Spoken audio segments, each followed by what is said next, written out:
মাজুলীত উত্তপ্ত পৰিস্থিতিৰ সৃষ্টি হৈছে। এনআৰচি খচৰা প্ৰকাশৰ প্ৰাক্ষণত 9জনকৈ সন্দেহজনক লোকক আটক কৰা হৈছে।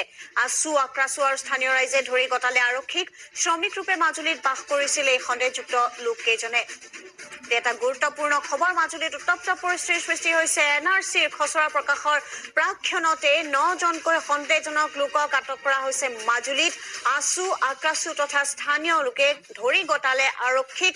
শ্ৰমিক ৰূপে মাজুলীত বাস কৰিছিল সন্দেহযুক্ত লোককেইজনে। ইয়াৰ পূৰ্বতো দেখা গৈছিল যে মাজুলীত এনেধৰণে সন্দেহযুক্ত লোকসকলক বিভিন্ন সময়ত শ্ৰমিক হিচাপে লৈ অনা হৈছিল আৰু তাৰ পিছত আছু আৰু বিভিন্ন দল সংগঠনে তেওঁলোকে এই লোকসকলক তাৰ পৰা বিতাড়িত কৰাৰ চেষ্টা কৰিছিল। আজিও দেখা গ'ল 9জনকৈ সন্দেহযুক্ত লোকক আৰক্ষীৰ হাতত গতালে আছু, আক্ৰাছু আৰু স্থানীয় লোকে।